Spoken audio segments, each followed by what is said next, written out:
একটা বাড়ি যেখানে লুকিয়ে আছে অনেক রহস্য।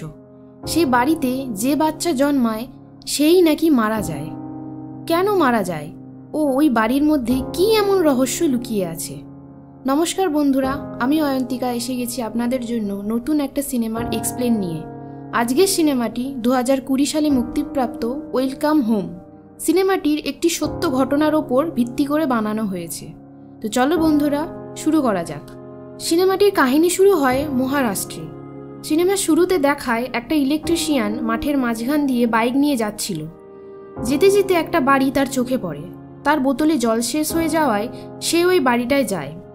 বাড়িটার ভিতর থেকে একটা মেয়ের চিৎকারের শব্দ ভেসে আসতে থাকে। ওই লোকটা অনেকক্ষণ ধরে দরজায় টোকা মারার পর একজন বয়স্কা মহিলা দরজা খুলে। এই লোকটাকে মনে রাখুন, কারণ পরে একে নিয়ে সিনেমায় রহস্য লুকিয়ে আছে। এরপর সিনেমায় দেখানো হয় যে অনুজা রাও নামের একজন স্কুল শিক্ষিকা তার হবু বরের সাথে ফোনে তাদের বিয়ের আয়োজন নিয়ে কথা বলছে। ছেলেটা বিয়ের সব আচার নিয়মের জন্য মেয়েটাকে অনেক দিনের ছুটি নিতে বলে, কিন্তু মেয়েটা রাজি হয় না। তাই ছেলেটা তাকে বলে চাকরি ছাড়তে। এই নিয়ে দুজনের মধ্যে ঝগড়া হয়ে যায়।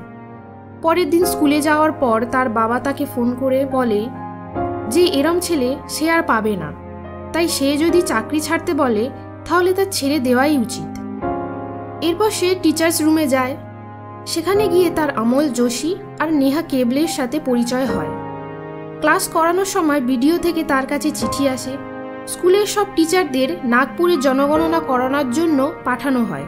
এই সার্ভেতে অনুজার সাথে যোশী স্যারকে পাঠানো হয়, কিন্তু অনুজা যোশী স্যারের সাথে কমফোর্টেবল না হওয়ায় তাকে নেহার সাথে পাঠানো হয়।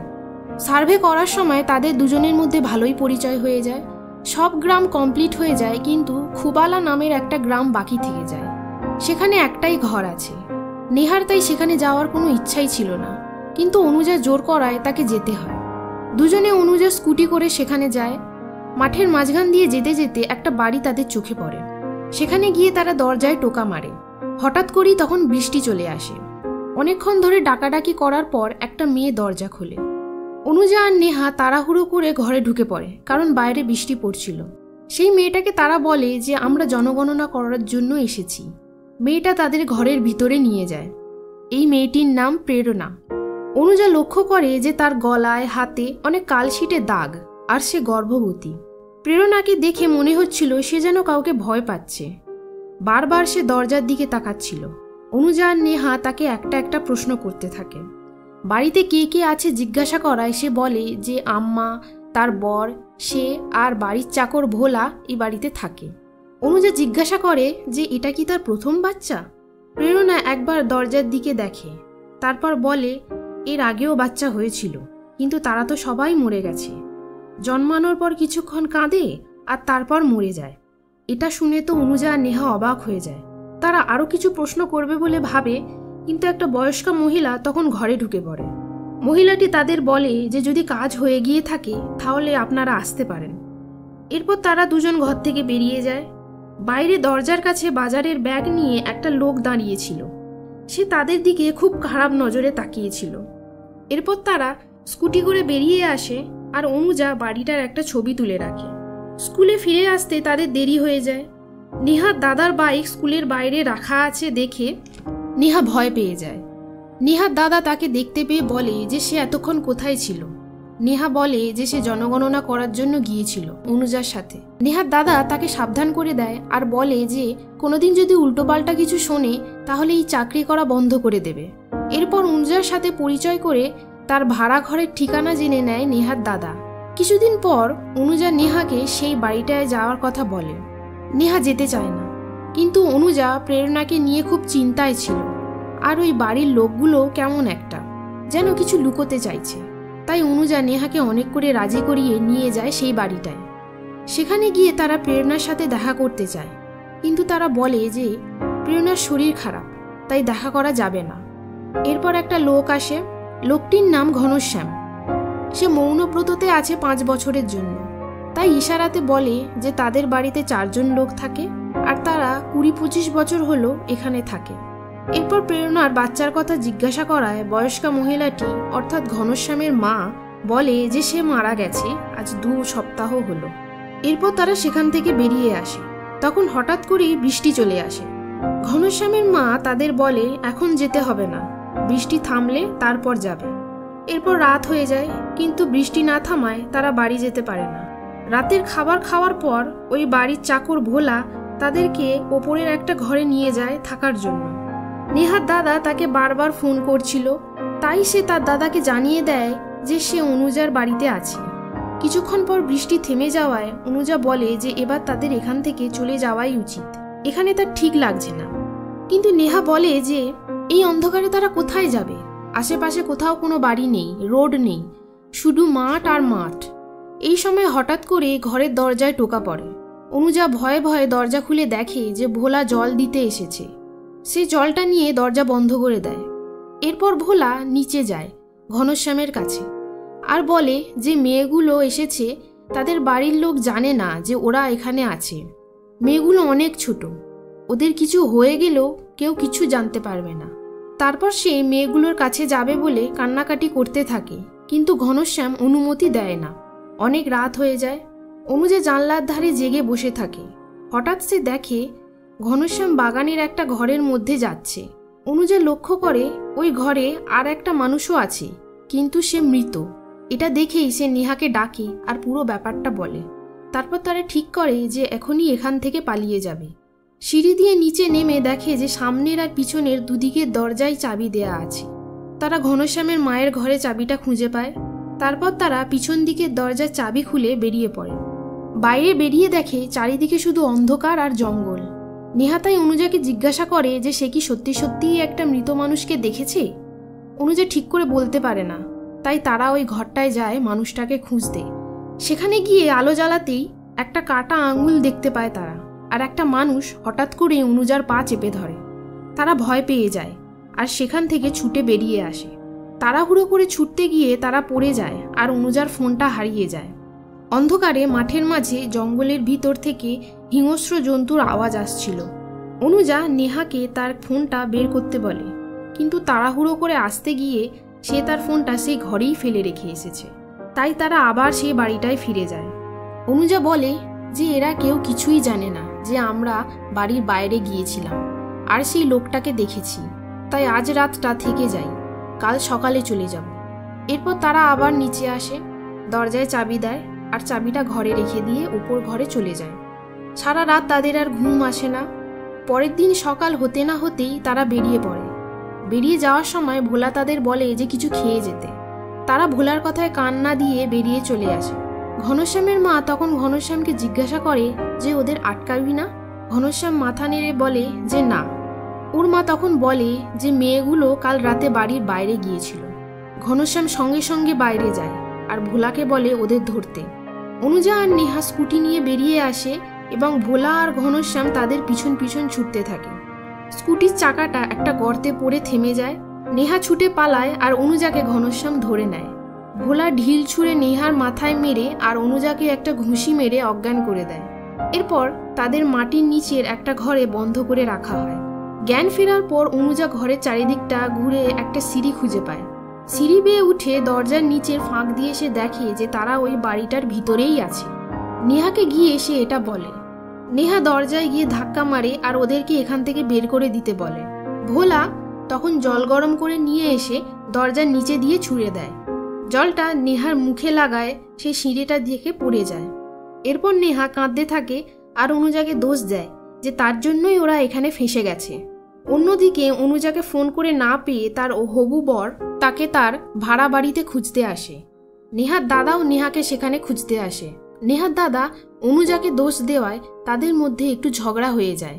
এইদিকে অনুজা ওই ঘরটায় ওষুধ, তুলো, লোহার শেকল এসব দেখে বলে যে প্রেরণার বাচ্চাগুলোর জন্ম এখানেই হয়।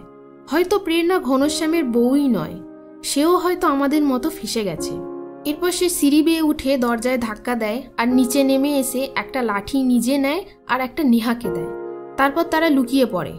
বারবার করে দরজায় ধাক্কা মারার জন্য ঘনশ্যাম ভোলাকে নিয়ে ওই ঘরটায় যায়।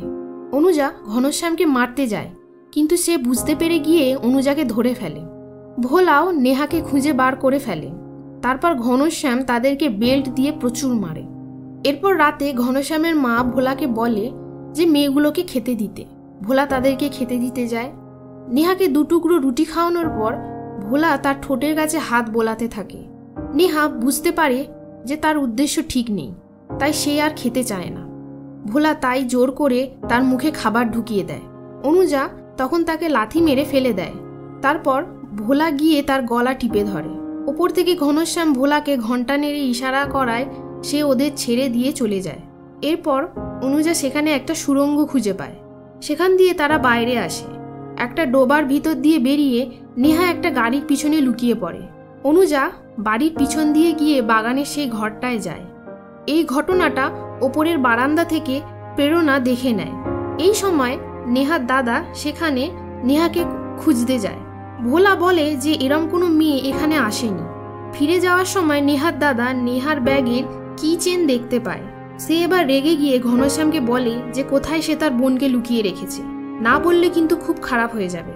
তখনই নেহা বুঝতে পারে যে তার দাদা এসেছে।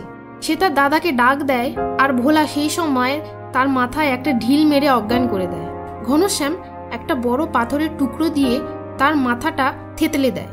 ভোলা গিয়ে নেহাকে টানতে টানতে নিয়ে আসে। অন্যদিকে অনুজা সেই ঘরটার ভিতরে থাকা লোকটাকে বলে যে সে তাকে এখান থেকে বের করে নিয়ে যাবে। লোকটা অনুজাকে বলে যে যেদিন বাচ্চাটা জন্মেছিল ও সেদিন থেকেই এখানে আছে। ওই লোকটা বাচ্চাটাকে তার চোখের সামনে মেরে ফেলেছিল। এই সময় প্রেরণা ঘনশ্যামকে বলে দেয় যে অনুজা ওই ঘরটায় আছে। ঘনশ্যাম সেখানে যায়। অনুজাকে ধরতে গেলে সেই লোকটা ওকে আটকায়, আর তখন সে ওই লোকটার মাথায় একটা ধারালো অস্ত্র ঢুকিয়ে মেরে ফেলে।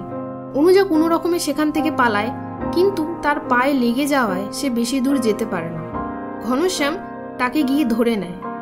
নেহাকে বারান্দায় বন্ধ করে রাখে আর অনুজাকে একটা ঘরে বন্ধ করে রাখে তারা। ঘনশ্যাম এবার ইশারা করে ভোলাকে মেয়েগুলোর কাছে যাওয়ার অনুমতি দেয়। ভোলা খুশিতে কেঁদে ফেলে। তারপর সে স্নান করে নেহার কাছে যায়, তার সাথে জোর জবরদস্তি করে। নেহা আটকাতে গেলে ভোলা তাকে মারে, এরপর তাকে ধর্ষণ করে। অনুজা চিৎকারের আওয়াজ শুনে দরজায় ধাক্কা দিতে থাকে।